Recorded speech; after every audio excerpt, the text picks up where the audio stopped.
morning, everyone out there in the world today. This is Friday, April 23rd, 2021, and you are with Erica Swenson Elliott, which is me. This is the older me. This is the younger me.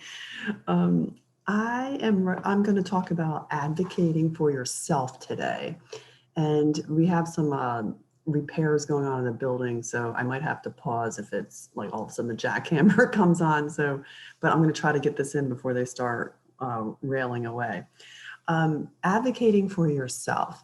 There's a number of tools as citizens of the great country of America that we still have today that you can use as a constituent of your state. So I'm going to talk about how you can protect yourself and some case studies that have happened and thinking for yourself. So this all ties into the book Love and Business, which is the sequel in the Love and Taxes series. So I haven't really mentioned the second book yet. And both books will be turned into a course inside of our Endeavor University that we were discussing yesterday. So we look at the little E right here, that's a link. I think I'm going to end up adding a page down here that'll say Endeavor University as well. But right now you can get to that from clicking on the little E box there.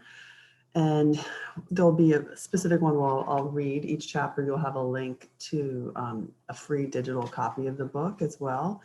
And we'll do Love and Taxes first, and then we'll do Love and Business. The premise, the main business story in the story of Keith and me is when he tells me this massive accounting fraud that he discovered inside of his own company when he was the CEO, and how he went about figuring that out and testing it before he accused anyone. He needed to go get the facts himself. So it was a really fascinating, as a CPA, it was a really fascinating story to hear someone, in essence, whistleblowing on the company that they're responsible for. And then it was a New York Stock Exchange company. So he had to answer to shareholders and they had to disclose things. So that was very, very, complicated and gut-wrenching. So that story is about 30 years old, but it still applies today. So that'll end up being in one of our fraud courses as well. I think the Love and Business, like prime accounting fraud story, will go in there. But that can be all around us. So I've studied frauds because I find it, like the human aspect of it, fascinating to me, that how it keeps happening over and over again.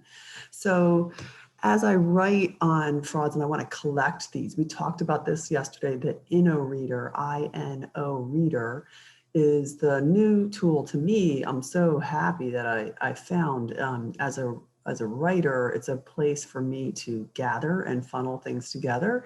So I started this new tag this morning called Citizen Advocacy. And I will end up broadcasting this out so you can end up, if you become an InnoReader user yourself, you can end up tagging and following along with that. So I'll end up putting that as a link from my website here as well. I haven't put that up top yet because I haven't figured that one out, but it will be there so you can follow those broadcasts. So this one's a little bit more subtle. So one of the things I like to do, and this is a little bit of like an artsy side, is I like to still kind of old school cut out newspaper clippings, because you realize they can change the digital news that we're saving up here, right, in InnoReader, or it can disappear. So having your own copies of things that are important issues to you can document what actually happened in the past. So I thought this one was kind of cool because the acronym PDF, as a little tech talk, now we don't even know what it stands for anymore, right? So the founder, Geschke, I think is how you say it. I remember this. I remember being on a plane sitting next to an Adobe rep with this little shirt. This is like, I think in like the 90s at some point. And I'm like, what's Adobe? Like, what's, what is like the little Adobe hunts have anything to do with technology? So here in this article, it does talk about the actual acronym, and let's see if we can find it. It's like the post or print. It's something. I can't find it. You're gonna have to pause it and read it for yourself. But it's like downloadable format or something like that. So we haven't even gotten into Adobe tools. There's so much Adobe can do today. And one of the things I've done is, here you can see it's like a little artsy. I have a little piece of my watercolor to fill in the blank. And then I've saved that as a PDF, right? So now we're looking at it, this headline inside of my G Drive. So when you sign up for some of the Endeavor courses, you'll end up having access to these G Drives to view and use these also as your resource. And then this one, before we get into that article, this is an Excel sheet that I track all the content. So if you think in grids, like a lot of accounting people tend to do, you can come in here in one page and see it all and print it out. So you can say, oh, I want to do course 1 through 7, or I want to skip 6. So you'll know what's in there. Okay. So I found this interesting. This is about thinking for yourself, and just because you read it somewhere doesn't mean it's actually a fact. So one of the articles that came to the House was from this Shield and Diamond, which is Keith's fraternity's newsletter. And this was actually in the obituary section. And it caught my, because it was, who's a class of 88. So I was like, oh, this is kind of a young guy. That was when he was inducted, I think, into the fraternity. And it talks about him and sadly his death, and that he was the second police officer to die at the Capitol Hill on January 6th. But it doesn't say how he died. So I'm like, well, I want to go find out how, if there's a cause of death, because that's obviously been a controversial topic. So I come over here, and this is the Washington Post, which I don't always, not always confident in what they say. This is January 11th. And what does it say? It says he died by suicide. So that's not what we were told, right? Over and over and over and again, if you listen to the news. So he isn't, why? So if January 6th was the Capitol Hill riots and he's working, and then he was in a good enough shape for that, I'm highly suspicious, about that being a suicide, and that was the cause of death, because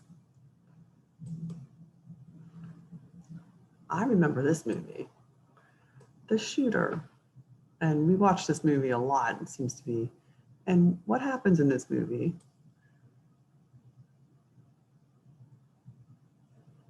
Michael Pena, who's playing Special Agent Nick Memphis, he's actually attempted to be suicided by a government agency, and Mark Wahlberg as Swagger saves him from the suicide. So I question everything at this point. I'm just saying. So I'm really sad that Leaving Good is dead, and I'm really sad if it was suicide, and I'm even more sad and angry if it was someone else suiciding him. So very scary stuff we live through today. So think skeptically about everything. So let's go on to the next thing. Here's another fraud. I like copper, so I'm now getting copper sinks showing up in all my advertising feeds. This is Accounting Today. I get the subscription somewhere, but I found this one in a Google search. And one of the things I do with Google searching is we can do an exercise in that one day, is you can if you get super, super specific, you can force the search to where you want it, and versus if you just put a more generic term out there. Some of you are too young to remember this or not paying attention, but back in this time period, it's almost 10 years ago now, the IRS is now having to pay out claims. I think this is low. It should be more than that, I think. When the Tea Party groups were applying for tax exempt status back in 2010, 11, 12, Lois Lerner, who took the fall, she was the one left over in the musical chair game, in my opinion, at the exempt org units of the IRS. So they were not letting people have charitable status, the 501c3 applications, which I have done. I've done a lot of those applications. They were sitting on them and basically blacklisting them and not allowing them to get charitable status, which is an abuse of government power. So that's still ricocheting around today. Those hearings went on forever. No one from the government that I remember got arrested. If you and I did that as citizens in some way, we'd be in jail. So I really have a hard time when government organizations, first of all, abuse power, and then they circle the wagons, and then they protect the bureaucrats inside that abuse the power. So not good. And we as American citizens have to speak up and talk about this and expect more of the public servants that are supposed to be serving us. So I'm going to tell you another little case study. I've also had people talk to me about the IRS coming after them and the IRS being used as a tool of the government to bankrupt people, which is another very individual targeted abuse of power. It doesn't mean the whole organization's bad. It means it's being used as a tool in some cases, and it's very difficult to prove. However, I'm going to tell you a story here. I had a client where we had a lot of difficulty getting tax refunds out. Their return had gotten flagged as suspicious, that someone had stolen their identity. He had called in and he was very panicked and didn't do a good job to prove to the IRS it was really him. So it ended up getting worse and worse. And so it ended up being like $10,000 or $15,000 of refund checks from a few years that he didn't have. And he had a young family, so it was big money. So I ended up talking with another client who is very good at these kind of things, and she got me to find a tool I had never used before in all my years as a tax person, and that is every single government office has this possibility. This is constituency. This is, if you're a constituent, you can go to any of your congressional offices and you tell them the problem that you're having with your government agency. So it's not just the IRS, it could be Social Security, it could be problems with Medicare, it could be a veterans agency, it could be any number of things. But in our case, it was an IRS problem. So we did two things. I already had connected the taxpayer advocate service, so you can do this too. So this is irs.gov. You can Google if you have trouble, or you can type in taxpayer advocate, and we'll have, if you take the Endeavor course, you'll end up having these links that are saved.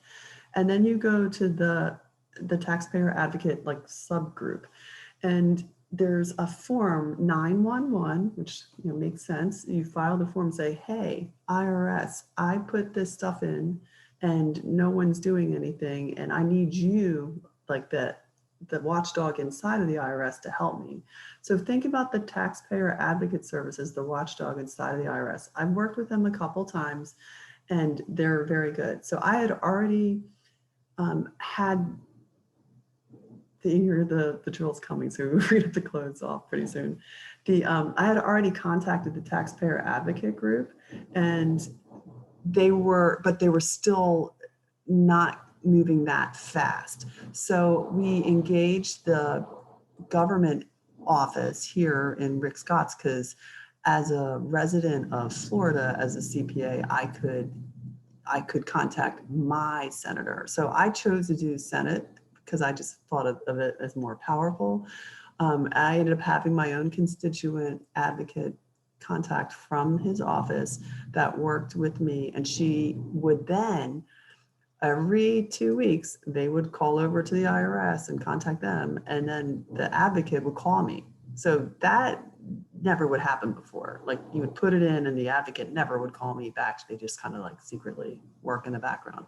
So that was pretty impressive, this combination of having the Congress, either a senator or a US congressman, providing me, the constituent, because I'm the one that they're serving, right? Not the other way around. And they kind of sometimes forget this. So I think this is a great add-on tool to get things done. And then I think that's all I'm going to do today, because otherwise we'll be hearing drills going, and then I'll do another recording later. So I think about how you can advocate for yourself, think skeptically for yourself, think about frauds, who is perpetrating a fraud. And unfortunately, it can often be the news. It can often be different aspects of our own government that's supposed to be working for us. So we have to speak up.